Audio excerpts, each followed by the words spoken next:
Welcome back, audience. Hope you're doing good. I want to talk about, um, you know what? I, I don't just want to talk about, I want to do what I always talk about in the real time. And so, if you're listening to this video, I want to do alchemy with you right now and to show you how it all works. Okay? The first thing that we start with is some sort of emotional problem, right? If you sit in one place and just observe what's going on, you'll find that there may be a sensation, which you may call emotion, that is labeled to be uncomfortable. That's where you start.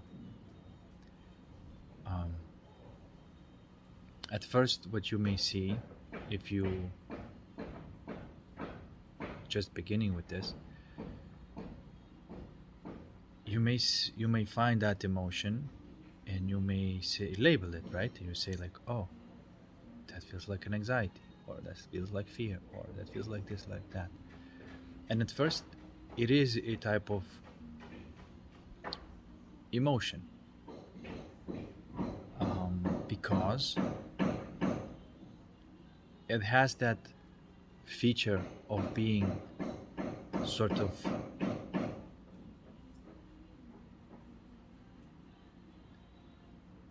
um, kind of almost ambiguous sensation that it's moving around and you can't really put the finger on it. But if you become aware of that, what usually happens is that it may, the more you become aware of it, the more of a sensation it becomes. And it may even become more centered or more more of a sensation. What I'm trying to say here is that upon observation of your uncomfortable emotion, it may take form as more of a sensation. This is what usually happens when you're experiencing anxiety, but you're becoming aware of the anxiety. It may go into something like fear, which is like a stronger version of that. And if you stay aware of that, it may go into something that is of like sharp sensation. And so, by observation of this emotion, you can move down all the way to the source of it and look and sense and observe that thing that says, or that thing that feels uncomfortable to you. At this point, this is all we're doing. We're just becoming aware of the source of that. We trace it back from the anxiety to pain, for example, or even from depression to pressure. Okay?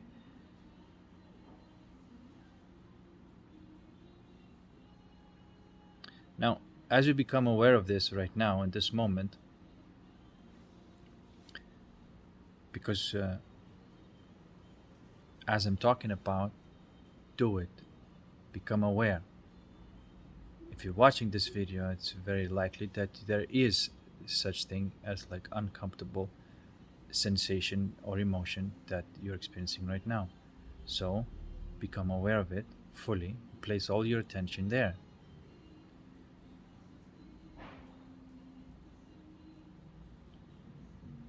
Now you can move closer to it.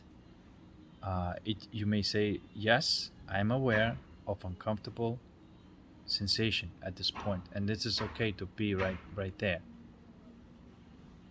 Okay. Now, right now, there's an appearance of observer, which is me, and sensation that is deemed to be not ideal, or is not supposed to be there, or like something like that. So there is this um, labeling that there is me feeling uncomfortable sensation or emotion, right? Even though your body may be totally fine, but there's this emotional sensation that is there. Okay. Now, at this point, what we see is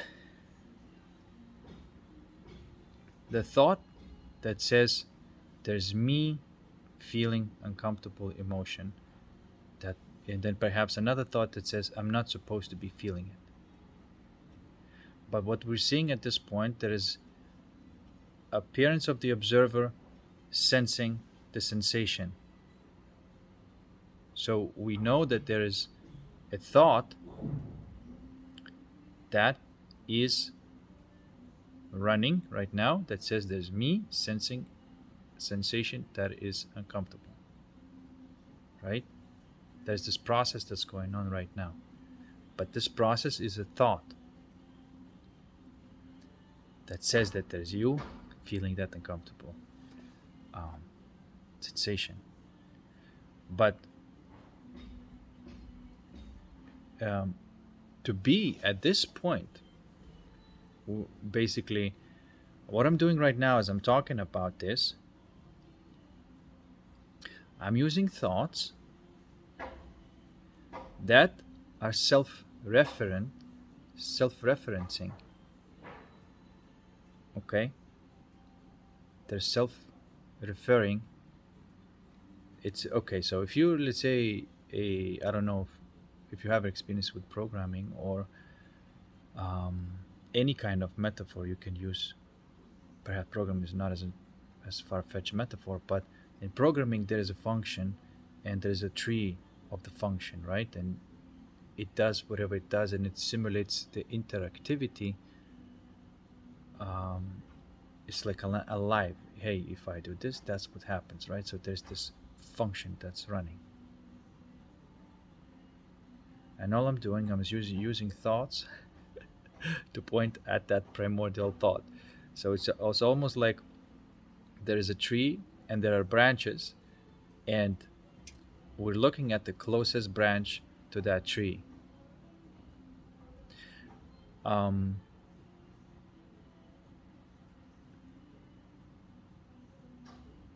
I'm just dancing around it right now, so you can become aware of that sensation that is labeled to be uncomfortable. Now, if we are now with this thought and we're now moving away from it, and we stay with this thought that says me feeling this uncomfortable sensation. Now,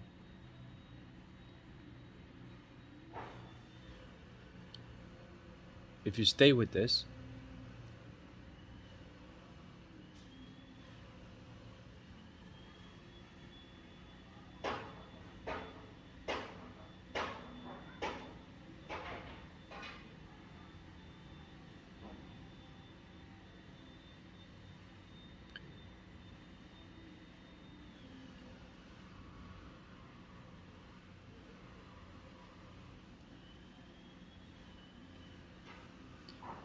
there's something you can do there. which is a type of relaxation of that thought. And the way I would describe it, it is like attention or attention and relaxation in one.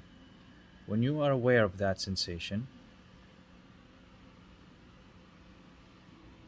what I would describe of how to dissolve that thought, I also have to say it's not actual dissolution of the thought, because you'll see what happens. It's actually suspension of the process.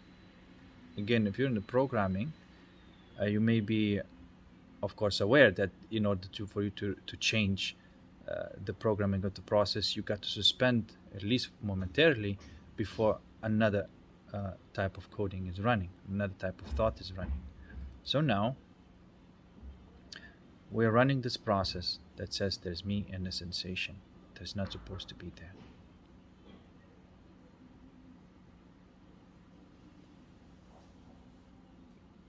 It's a thought. It's just a thought. Now, what happens if you relax that thought?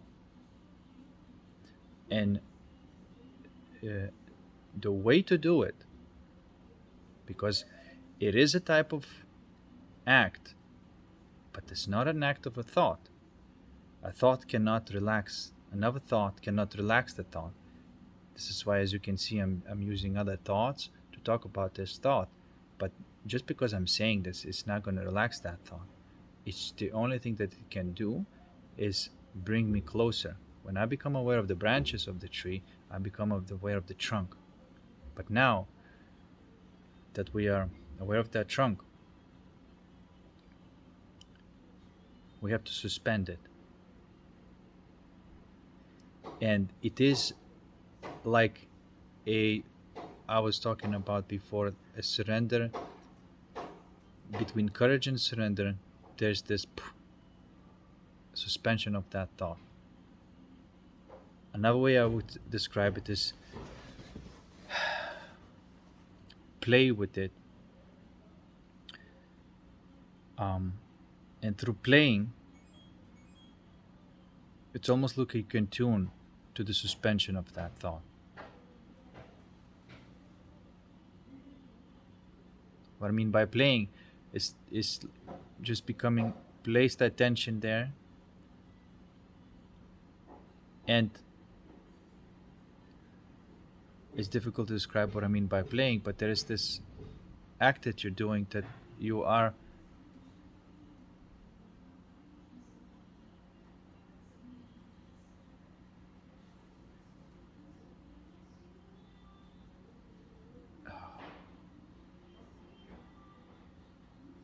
relaxing it. That's one way of saying it. But at the same time, you're not forcing it to relax. You're not forcing it. It's like, hey, I'm trying to relax, but it's still there. No, you're not forcing it to relax. The act is in between of tension and relaxation. There is this immediate resolution, almost relaxation of that thought that said that there is me feeling a comfortable emotion, and then you may feel like a wave of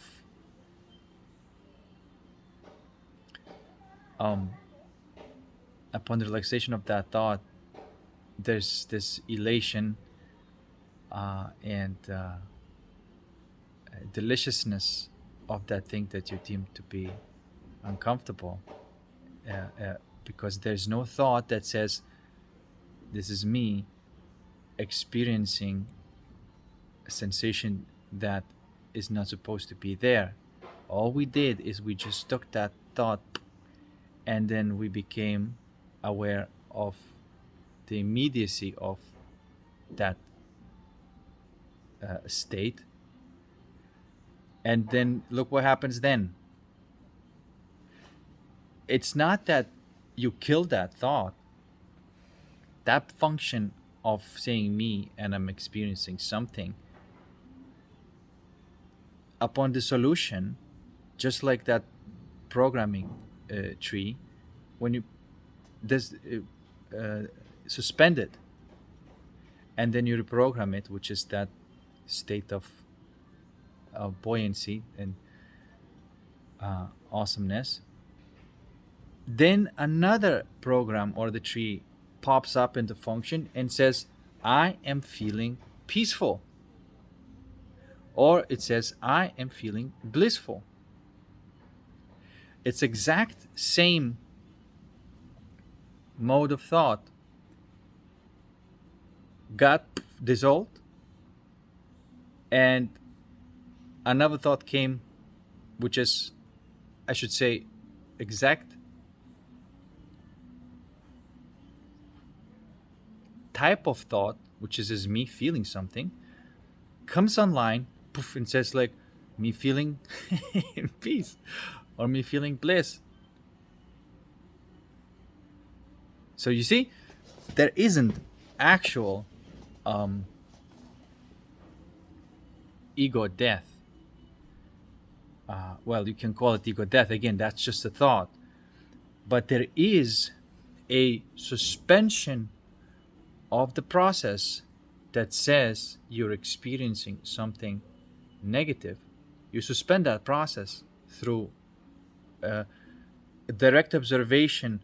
And it is like, it's okay to be the observer at first, when there's observer and then there's negative sensation, but you are merging that sensation with that observer until they dissolve. And there might be all sorts of sensations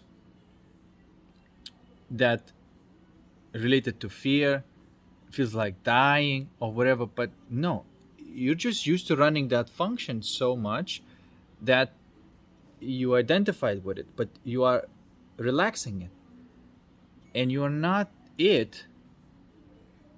There's going to be another thought arising from it that says, I feel in peace and feel in bliss. You're not going to die even though it feels like dying. You see, you're just going to be born as another thought, same type of thought, but it is now that says I'm peaceful, I'm blissful. Isn't it freaking crazy? So, and this action, you may look, you know the symbolism of snake eating its tail. That symbolism is talking about this. If you let the snake eat its own tail, it will disappear, right? Obviously, if there's such thing, if it's possible. But this is what we're doing with this suspension of that program, suspension of that thought that says me feeling negative emotion. You are being the observer and that sensation observed, and you're bringing it so close to each other that there is a dissolution. The snake has eaten itself.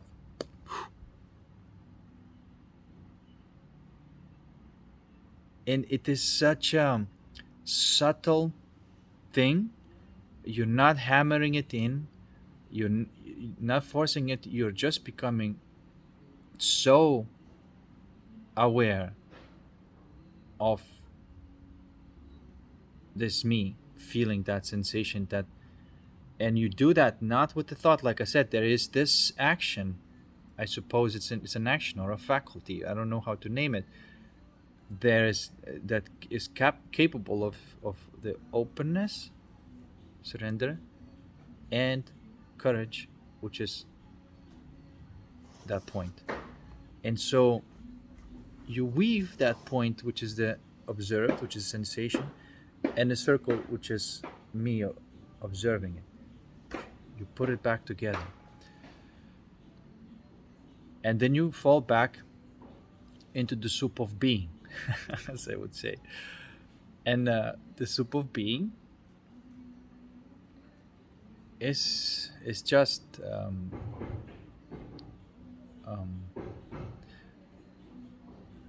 I heard somebody saying the word mystery, and it's a little bit like that. I've never looked at it before. I never named it mystery before, but now that I look at all of these previous references to the mystery, because I don't know really what mystery is, I realized that that's what the mystery is. And so, um, how can there be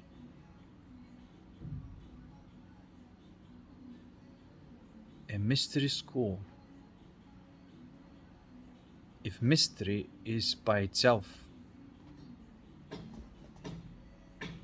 and it is cannot be learned through thought? This actually can be accessed through dissolution of one of the thoughts that says, is me feeling something? Poof. And then wait a second. In that moment when it happens,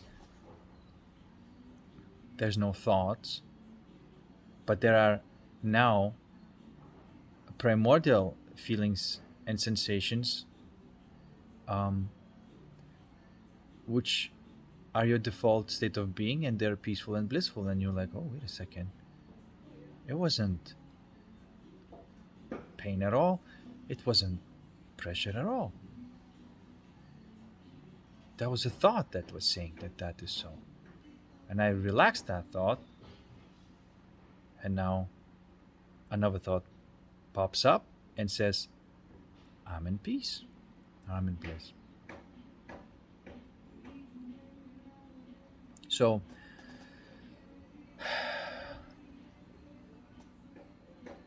but as you can see, um,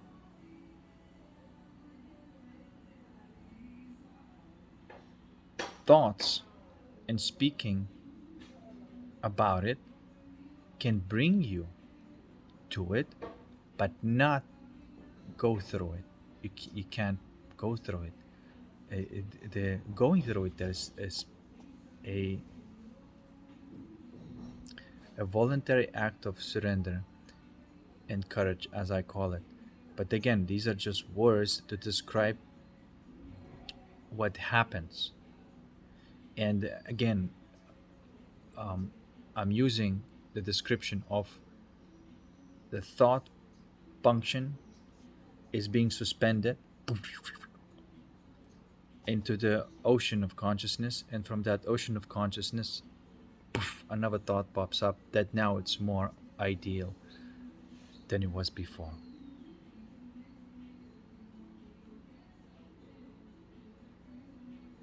So, as you can see, everything is a folding of one fabric, that mysterious fabric. Everything is folding of that mysterious fabric. But then you can ask the question, okay, if everything is folding of this mysterious fabric, um, uh,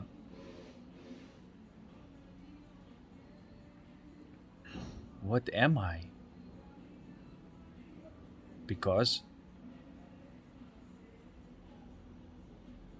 even though I suspend that thought, the next time another thought pops up, it pops back up again. But it might not be this thought anymore. You see what I'm trying to say? So then, what am I? Because even though there is an awareness of this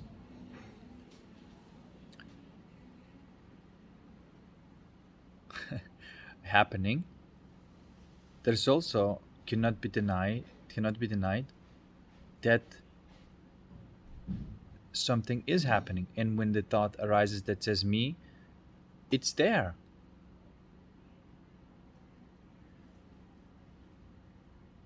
And so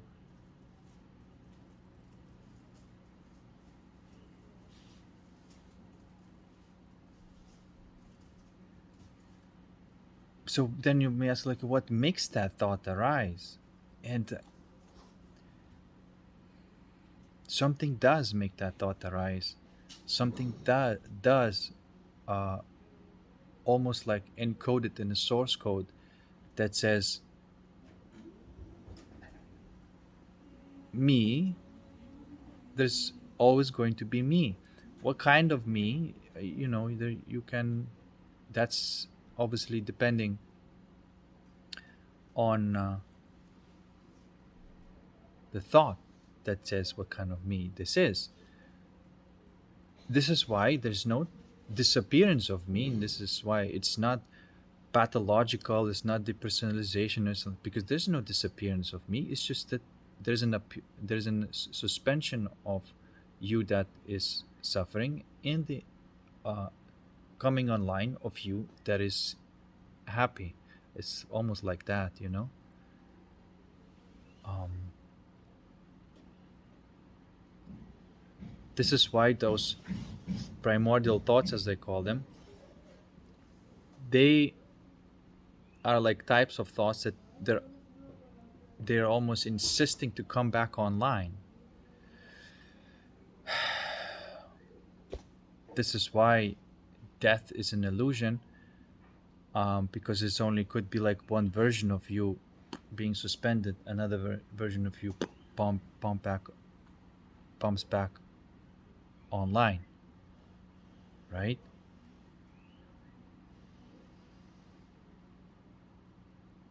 And so that's what aliveness is.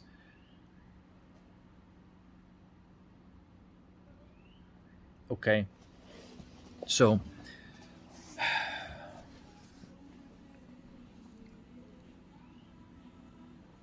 right now we're dealing with basically, as you can see, it's not a process of acquiring information, that's for sure. It's a process of placing your attention and awareness on that sensation that you may deem to be negative. And through that, there's a dissolution of it, and then the reappearance of something that is amazing, which is that's what it was. And so, therefore, you took that thought and you dissolved it, and another thought popped back online.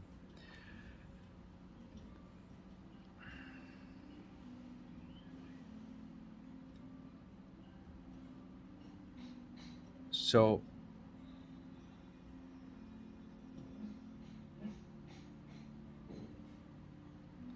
I know people say that this is a dream and an illusion, and that the thought or the layered thoughts determine of what kind of dream this is. This is true. However, you cannot be not this illusion. You cannot be not this. What's happening, this illusion. You cannot be not this, if it makes sense. Um, um, you cannot be something. This is why something people call it, I'm nothing. Well, when you said I'm nothing, there was me experiencing something, and there was a thought that says I'm nothing.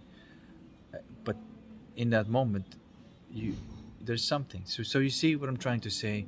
There's always this dance between this whatever is stemming from that ocean. I know that people were using that.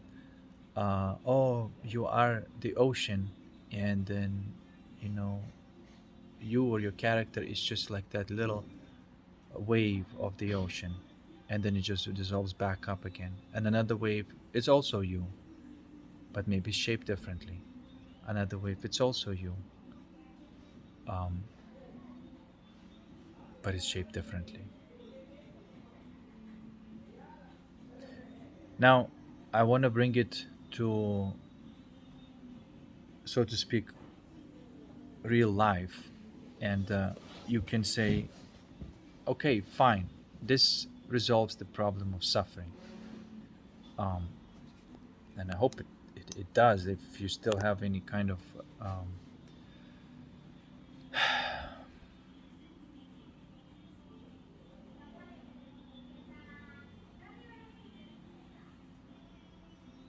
if you can't suspend that thought uh, through just your attention and awareness,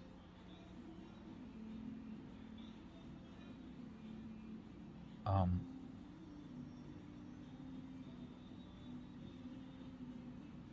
continue playing with that. Or, like I said, if you want, we could do like one-on-one kind of thing if it's necessary.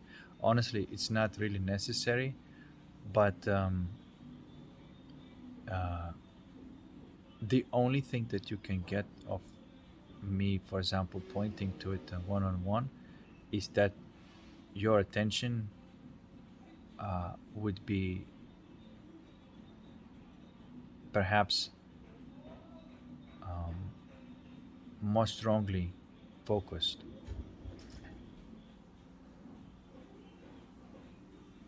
If that is what,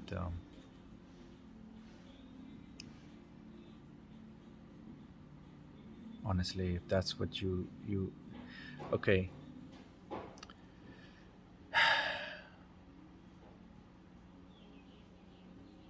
Let's just go back to this and let's apply it to the real life. Okay.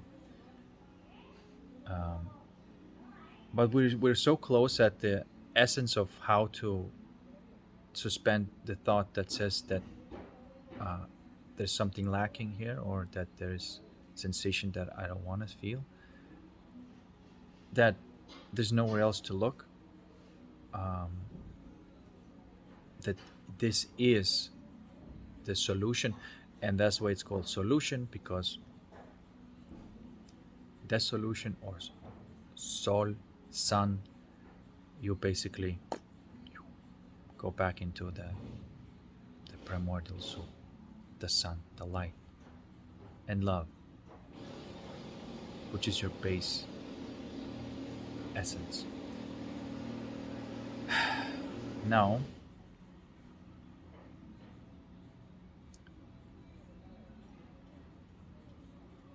you may say, okay, which is actually a big deal, and it's like everybody's looking for the solution to suffering, and this is it. I mean, there's no other way. It doesn't matter um how you're gonna arrive to this. There's going to be one way to go through that portal. Again, it's just another thought that describes going through portal, but there's this. And I just want to say, sometimes uh, I may come across, or just arises, the sensation that is very strong. The process is still the same. The process is still the same, is becoming completely attentive and aware of this, that, that there is no difference between observing or what's being observed. And so you take that thought that says that, and you dissolve it. That's the way you do it. When it's more intense, this is why I use the word play, because sometimes you gotta play and find that in betweenness of openness and pointedness, I suppose, single pointedness and zero pointedness. But through, you can find it. It doesn't matter if it's much more intense or it's less intense. You can find it, and it does take you back to this deliciousness again. But I did not seek for the deliciousness.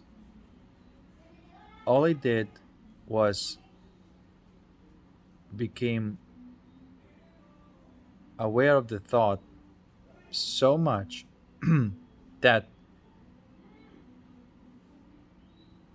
there was no separation between whatever is observing and whatever is being observed. It's just okay. Now, if you say, for example, that yes, I am aware of that sensation that creates these negative emotions, and sometimes it's stronger, sometimes it's weaker, something feels like this, feels like that. And uh, and you can say that, you say that, yes, I'm aware of it, but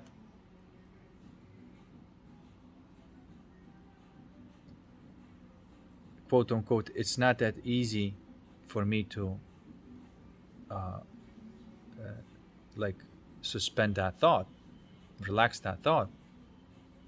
That's just another thought, um, saying that it's not that easy. It's irrelevant to the process itself, because it's just like an opinion. It says that it's not easy.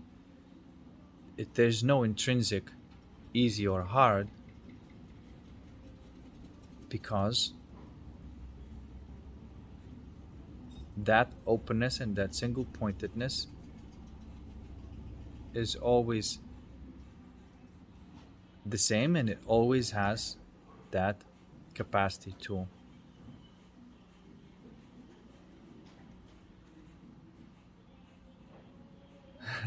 resolve that thought. And but y- you may play with it. That's what I'm using this word play with it, and I hope it makes sense. uh, and the playing with it is that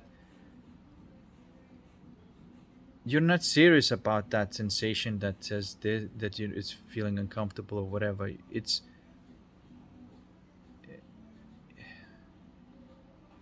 There's this playfulness. You almost like become that aliveness that is moving in a spontaneous way, kind of thing. That's that sort of surrender thing, right? I just want to say this, that if you're at this point, then I can guarantee you that you will find, you will make that point at the center of that circle. You will move at some point at that center, at that center of that circle, and at that moment there's going to be dissolution and flowing of natural state, which is there's no you, and the sensation you and the sensation is one continuous stream of beautiful energy. It feels delicious and amazing. And it's very likely that it is about moving the point in the center of the circle. If I were to describe it, of what you do with that, right? But if you just become aware of the source of your negative emotion, that's huge. Like, you already, uh, basically, um, it's inevitable for you to resolve that thought that says, I feel this, or I feel that, that is negative. Okay? There's nothing else that's going to do it. This is it. Okay? Everything else is going to beat around the bush. And the only thing that's what Jesus meant when he said, through the eye of the needle. There's a circle and a point. And that negative or uncomfortable sensation or emotion is the portal. Okay? Now, bringing back to real life,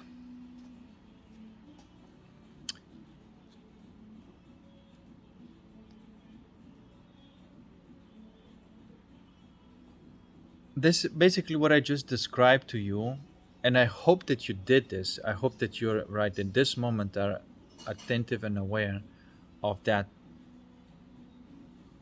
source of that. In my experience, every time I relax that thought that says I feel like this, there's another thought pops up. No, I feel like, you know, that's the thought that says that's pain. When I connected that particular pain with that and relax that, there was another thought that came back online and says, "Oh no, I'm not in pain.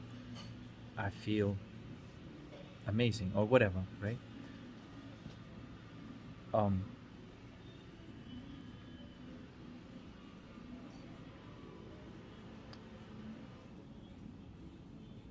but this is the essence of the alchemy, and there's nothing else besides this in terms of how you alchemize uh, emotions. Another thing you can say that um, why me? Why do I feel such, and I have to feel such a, horrible emotions or these sensations? Why this is happening to me? Um, because you have a capacity to like connect those dots, as I said, and realize that it's just a thought that's doing this. And every time you do this, the same specific thought is gone and another thought pops online. So it appears to me that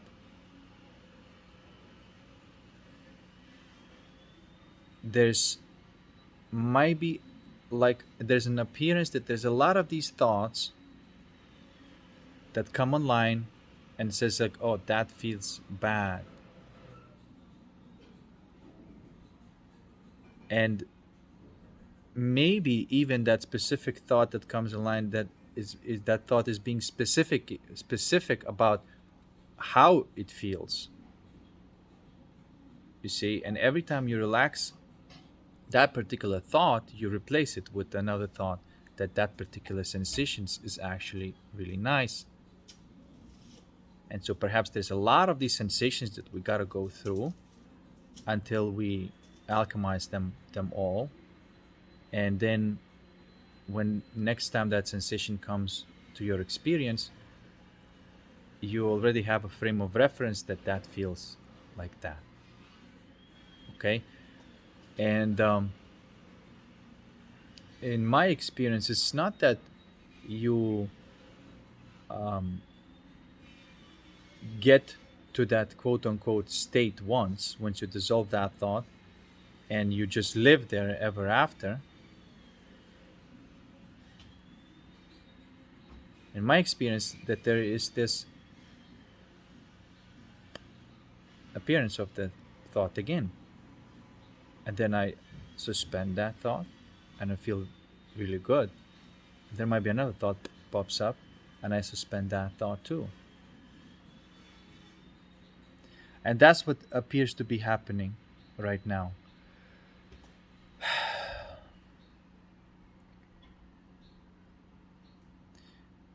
Um, and it is possible that these are quote unquote not my thoughts, because if you see how it all works, you realize that there is no thinker of thoughts. It's just a thought, but it's folded in a such way that says there's me and there's something that I'm thinking. It's just a thought. And what is a thought? It's a line of code. Okay? And if we get to this point,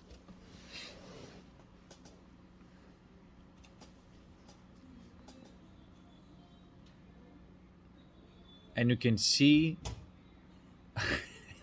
how ridiculous it all is, and that you are almost like this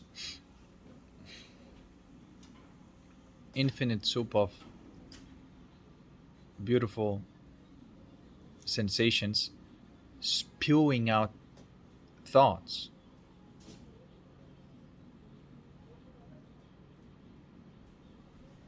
And you're spewing out thoughts based on how, I would even say,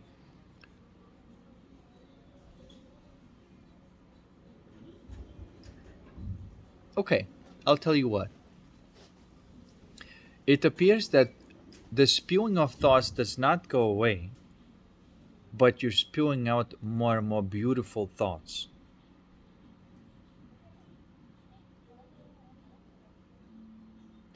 And it doesn't seem like the spewing of thoughts ever end.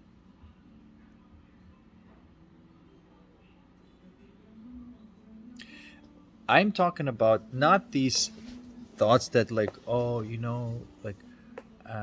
like these policies, in your mind. I'm talking about these primordial thoughts that come online and says there's me and there's somebody else. Don't try to dissolve that thought. It will never gonna happen. um, it will only become more beautiful. uh, did I say dissolve? I meant to say, like, kill the process or suspend that, and say and have this idea that there is no me, state. It's ridiculous. It's nonsense. Like, I mean, if you really see how it all works, you see how freaking ridiculous this is. You also see that any being, any person who can relax that thought that says there's me feeling something that's not supposed to be feeling is immediately the same soup of consciousness that what you are. You know,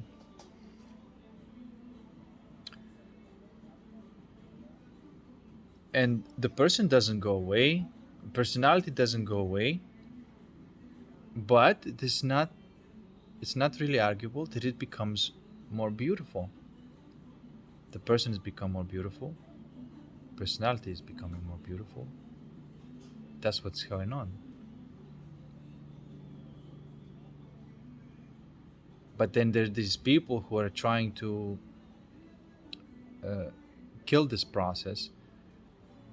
It's not possible to do so, and so they're just creating more convolutions. Because what we're doing here is we're trying to, because consciousness is like folding of the same fabric. It's always folding like this, folding like this, folding like this, and how it's doing it is probably a holographic projection of a toroidal imagery. That's probably how, best to see and how it appears to be. But it really is a just a matrix of data. You see, like, when you realize that you are that matrix of data. I shouldn't say, maybe matrix is not really a good word, but that uh, it is ridiculous. um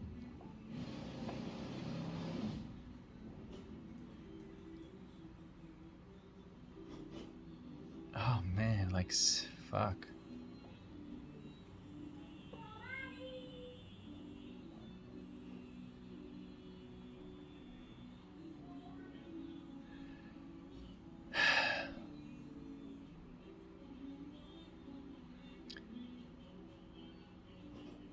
Then you can say, okay, why is it forming this particular personality? Okay, it seems that it's spewing out automatically, and it seems that I have a capacity of like an eye, because you can say that, okay, there's this person who's running the script of thought, and there's this person who suspended that script of thought, and a new thought come online, and that thought is much more beautiful than this person right now. That's kind of what can be observed, right? Or somebody who is like, um oh, I'm anxious, I'm stressed out, and I'm looking for the solution for this thing called angst or suffering or whatever that is not ideal. And then there's after the person becomes aware of that thought and dissolves that or suspends that thought for a moment and touches the source of who that person is. Then right after that source comes another thought, and then, like, says like a joke or something, and you know. And then it's like, oh, that's it. That's the beautiful version of you that came back online, and that one was suspended, so to speak, right? Again, I'm just trying to look at it and dance around it, and to become aware of the hologram. If you become aware of the every perspective that is possible to look at, and then the hologram kind of appears, right? But you can't uh, become aware of it just by talking about it, because when I'm talking about it, there has to be a process side of you that is doing it, to become aware of it. Okay, so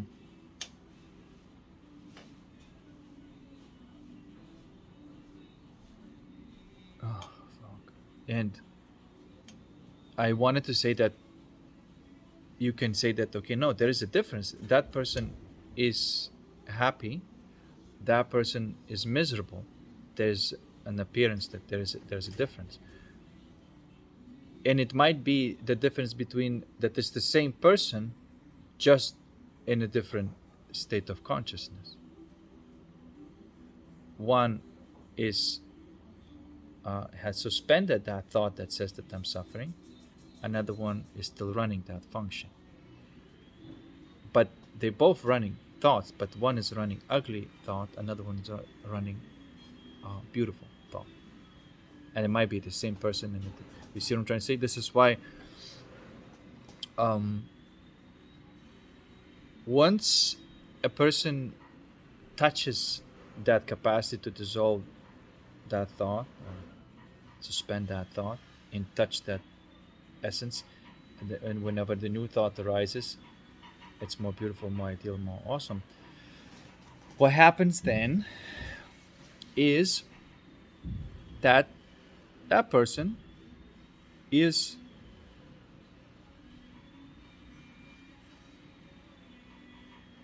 not the same person. Um, and can be seen as completely and totally different, in terms of how miserable they were and how happy they are now. In that sense, you can say it's totally different. Maybe the looks may be uh, changed, but maybe not that much. They're still recognizable, but sometimes it changes so much that it can't be recognized anymore. Um, and that's what's possible upon touching that gist of everything. Okay, um, there's nothing else there. I looked at the consciousness, and you can look at it 1,000 different ways. You will still be observing it, same phenomena, in infinite ways. You can, but you will be pointing in the same phenomena.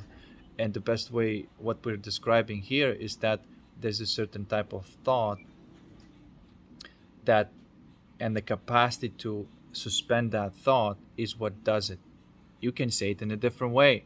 You can say threading through the eye of a needle. You can say surrendering to God. You can say, you know, many different ways to say it, but there is a specific energetic shift that takes place, um, upon resolution or dissolution of that thought. And even if you touch it momentarily, there's another thought that's going to pop up. And another thought is going to pop up and says, like, I was suffering. There's just another thought that says that you were suffering.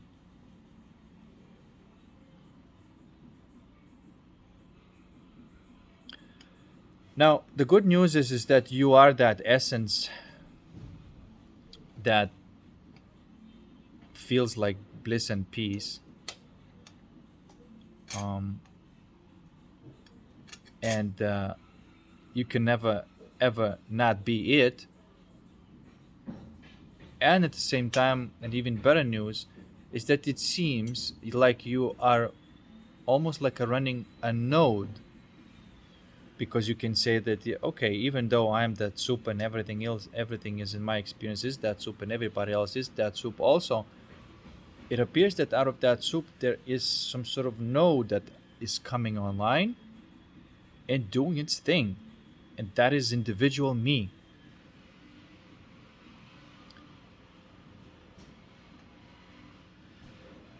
you know. And that even in that individual me always changes,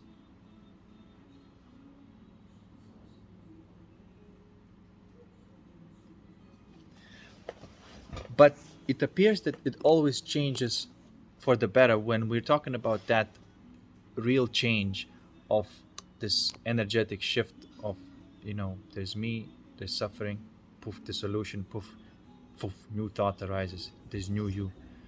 And so then there's this new you running around and then this new you may still have other types of thoughts that says like, oh, this is not ideal, poof, you dissolve that, and you just, and I think this is what people talk about, or they mean when they say, uh, you know, working on your philosopher's stone or the great work. This is the great work. A complete and total change, layer by layer, is the great work. Everything else that you see as a consequence of that in the world is just a consequence of that. It's not the great work. The great work is this. Alchemy is the great work, and we just hopefully did alchemy in real time as I was talking. Okay. Now, what else is tricky with this, or what else appears to be so with this illusion? Well, it also, there's an appearance that um, if I'm this process, this node of process, that it's just going to keep on running and it's just always going to be bettering itself, um, and all it is requiring of me is the control of my attention and awareness.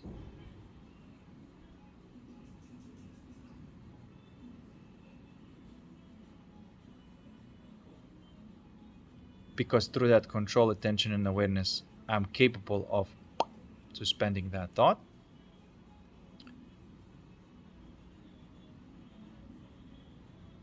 So there's an appearance that there is almost like a gem being polished. It's almost like an evolving being that appears to be evolving as it's changing its programming layer or frame by frame or whatnot, right? It appears that there's this being who's evolving. Now, but upon realization of how it all functions and how it all works, you know that there is an illusion of this being illusion of this being evolving, and there's also realization that it cannot be stopped, that the process is taking place and already had taken place. All your dreams have been fulfilled already, and you are about to have them fulfilled. It's inevitable that that being is going to continually evolve. And in this intrinsic story, it probably there already are the outcomes of how it all is going to pan out, because just through logics you can see that it is a like a self-learning process that is on play. um that's what's really going on at the gist of it. And then there's an illusion of somebody playing this game this way or that way, or whatever. But you, as a being, is a very likely just a node in a quantum computer running uh, the script of life, and evolving.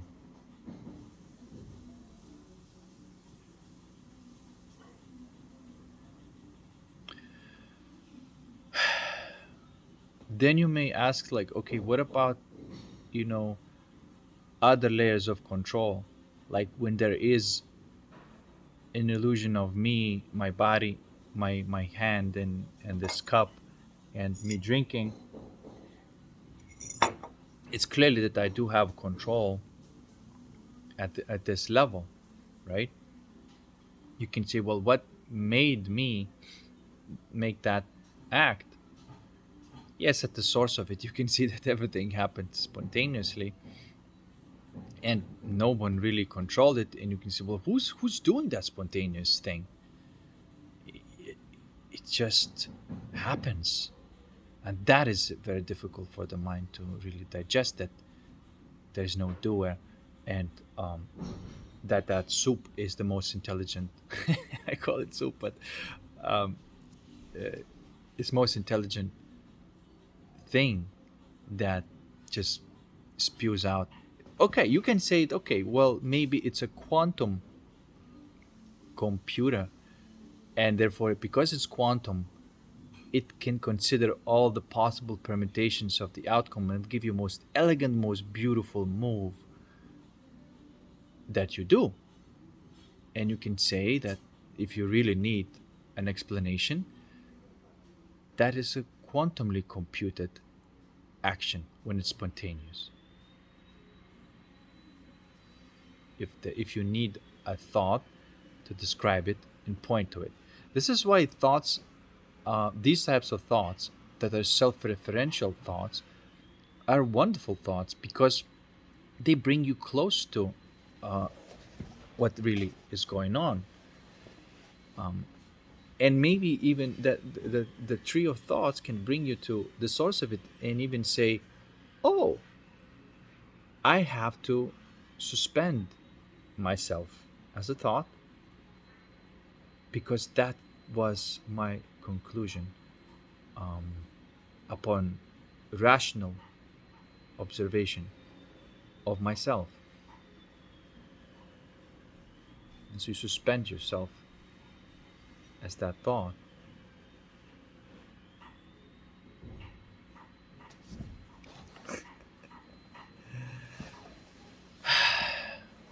And this is why people call it poetry, because uh, it is just perpetual dancing around it.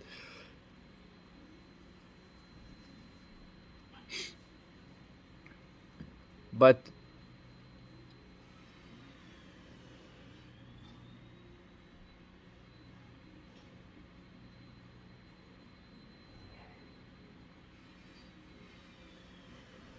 but I like to describe this process as somebody, or as a suspension of thought that says there's me feeling negative emotion. That's what I would like to see it as. You can name it different way, but there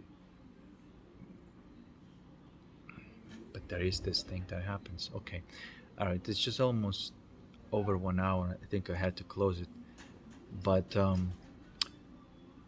I hope it makes sense what alchemy is. Uh, I hope it makes sense that that's the only way for the permanent change that can happen in your, emotional world. Um,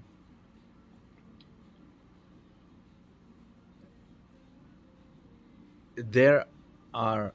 This is what I would call the golden throne. It is accepting what is, freedom from the known, um,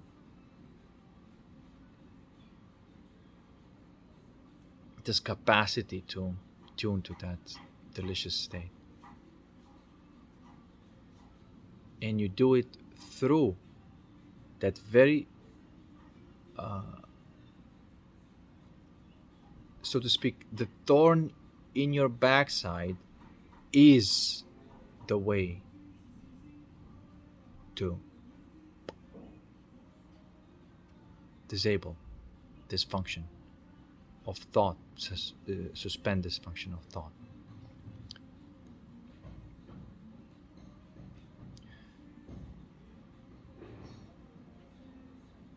Okay, now at this point, what I would say, it makes you happy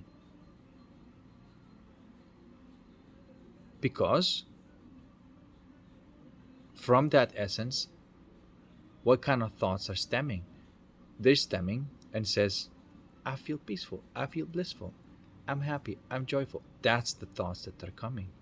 And so you as a thought become this beautiful thought. And that's it, you know?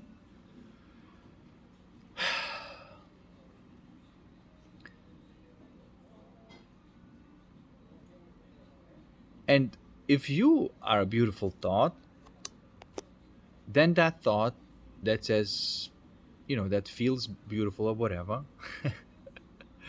can then uh, uh, create another thought that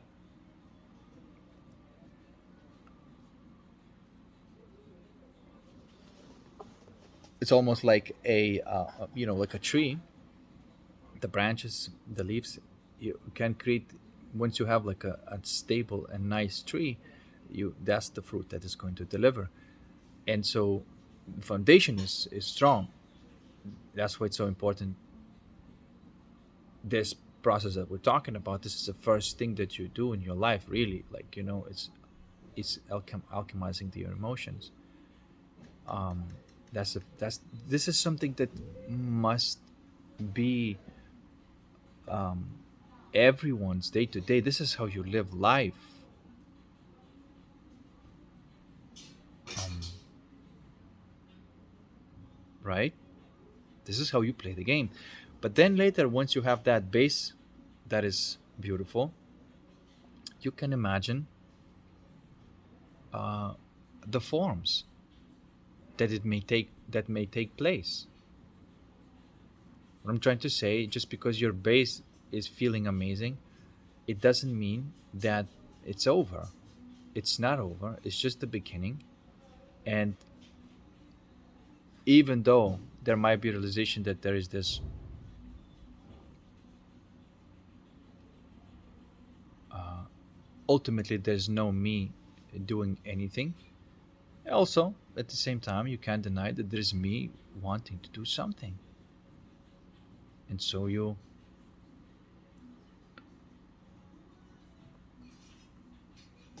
act on your desires, but these desires are not no longer.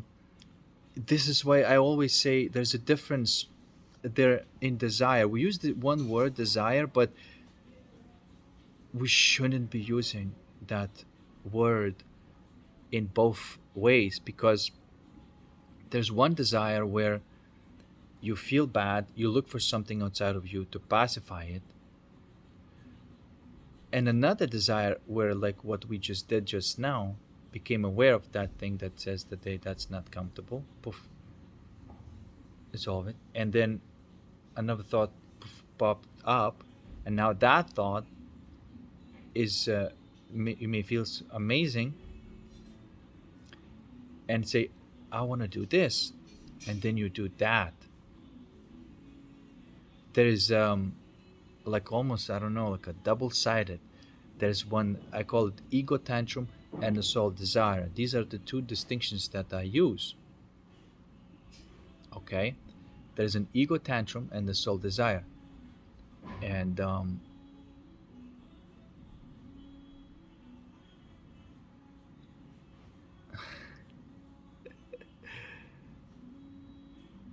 because when you go through that eye of a needle and you pop on the other side,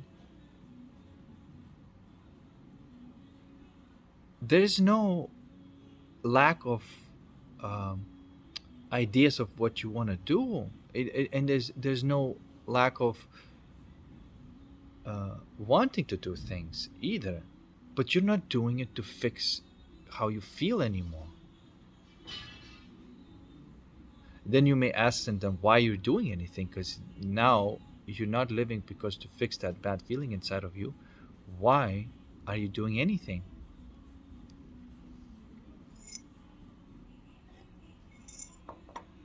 And the answer is obvious, that you want to see the shapes and forms of that peace and bliss that you discovered within yourself. You want to create, and you want to play. And that will never end. You will always want to create, and you'll always want to play. This is why I'm saying that everything that we're talking about is, of course, if you do this, then it's not going to be a question in your mind that, oh, that is actually resolves my suffering, but and makes me realize that everything is a just a tree function of thoughts, and that these thoughts can be messed up and can be beautiful depending on my course state of being. Then you can see that you can play with it, you know, just because you know that there's this thought that says I am in bliss, it's made up because it's just like a tagging the state that you're in.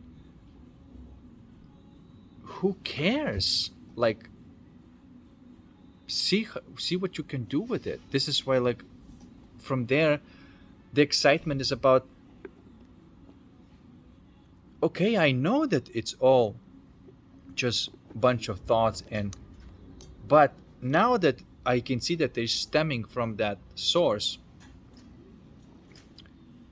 and you discover yourself being that in control of it, not in a direct control of micromanaging it, but almost tuning to that energy that does all the things, right? Then there's another level of control. Like, you can say, well, the mind is made up, mind is a thought. Yes, but within that thought, there's a game to play. And whenever you dissolve the mind that was and come back online with the mind that is now there's going to be a much more elegant solutions to resolve that puzzle that you're playing. This is why I say that this facing what is this alchemy thing is the first thing that you got to do, right? As a this um uh as consciousness. But then I think you don't stop and you say, like, well, everything is just happening, you know, and then you almost like resist of doing stuff that is supposed to be happening, but you kind of know I have to not do it because there's nothing to do or whatever. No, there's another layer of reality that now that it is a dream, what do you want to dream? The thing is that you can't stop dreaming. You ought to be dreaming. And the same thing in the physical reality. You can't stop doing things. You have a body. You know you have a um, this world that you gotta figure out of how to live in the best harmonious ways, and you play that game also. Um, these don't go away. I'm saying that this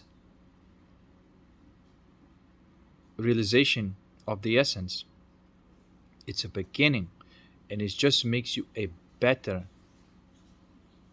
uh, player of life or the character of life. This is why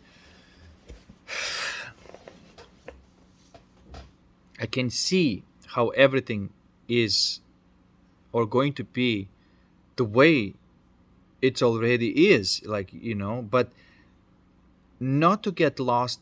Not, I shouldn't say get lost, but not to uh, pretend that it is real. It's also silly, you see, because the dream is, it's not to, like, you know what I'm saying, like what are you gonna do, like, you realize that you're dreaming in a lucid dream, right? You're dreaming and then you poof, you realize that you're dreaming. What you gonna do? Are you gonna say like, oh, it's just a dream, and we'll do nothing? No, of course not. You're going to do whatever feels amazing to do. That's what you're gonna do. You're not gonna say it's just a dream, it's no point doing anything. No, you're going to participate it. You can say, well, I'm as me is a thought. Um, so what? Just because me as a thought, it doesn't mean that, you know there is no me. There is me as a thought, and as long as this thought exists, and as long as I'm aware that this thought is keeps on changing, um, I'm just gonna keep on changing and seeing what kind of thoughts this thought can create, and participate in the game of life or the play of life.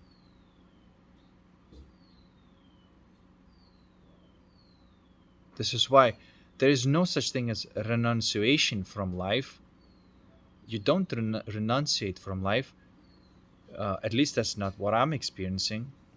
I'm just, my my habits change and my interests change, um, but I'm very excited at participating in this play.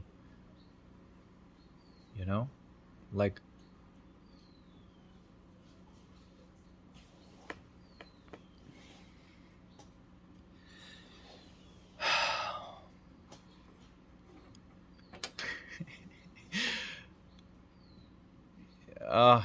and there is this sense that, um, what the fuck, like, I sometimes, like, I have this awe, is that, what, this is how it all works.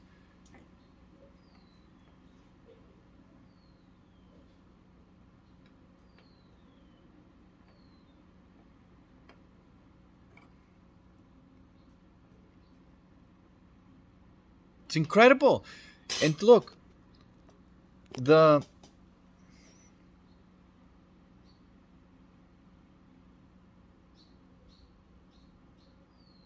if you see that everything is like kind of programming thought,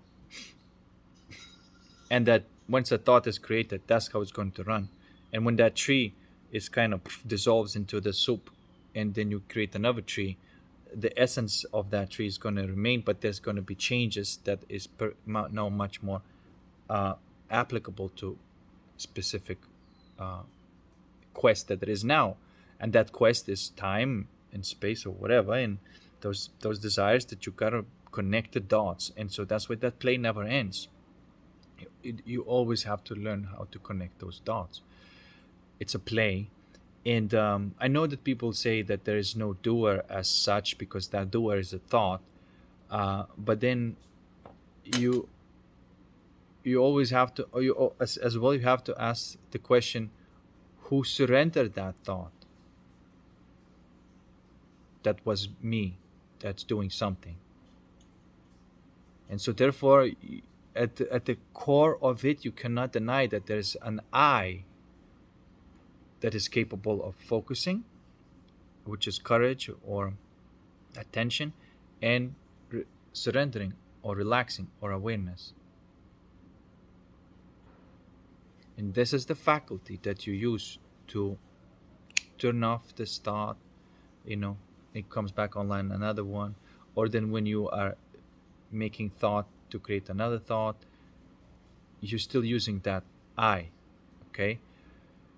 And so we're talking about this primordial I right now, and that I is the real you, and that I can uh, uh, make choices and have control. But as you see how it actually is being done, how you are actually selecting the reality that you want to live by dissolving that thought that says I'm feeling negative emotion, poof, dissolves, and another thought pops up like I'm feeling amazing. Okay, it's just like that. Um,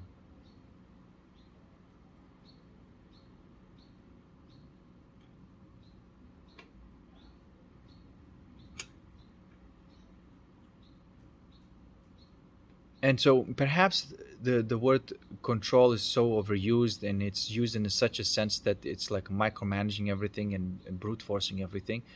Then perhaps uh, guiding is probably the better word, because that's what the eye does, right? Like I can guide my eye. Look at this, look at that. Focus on this cup. Focus on the background of what everything is around that cup.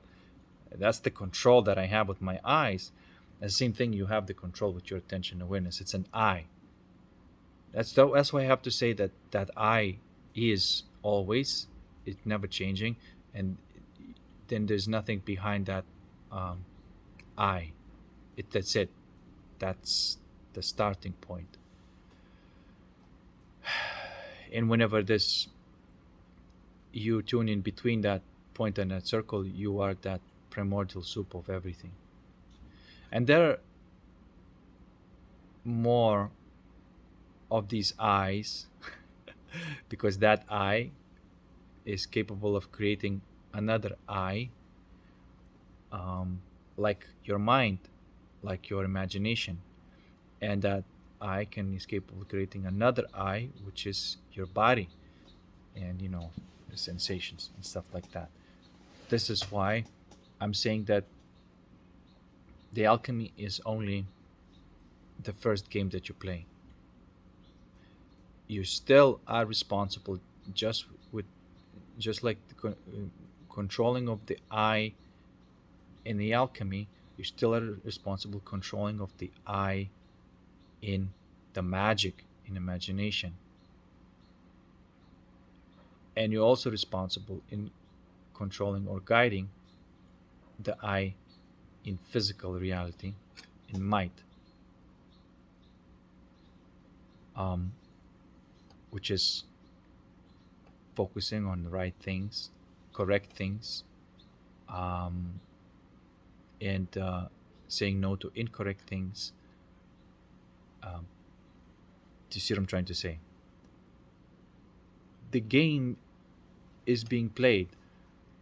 I do not see how you can be completely immersed in life and playing it to the fullest if you just stop at that level of seeing that, oh, everything is blissful, so then there's no need to change anything.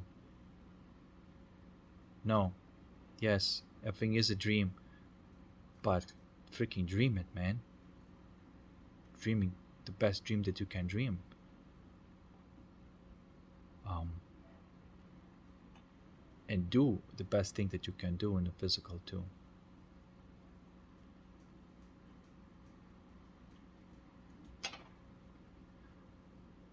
But I also have to admit that doing in physical, there's a lot of doing that kind of falls away, um, and sometimes alchemy may take a lot of your time, and the physical doing kind of becomes to a minimum, to do just essential things. Um, but I think it's just a phase.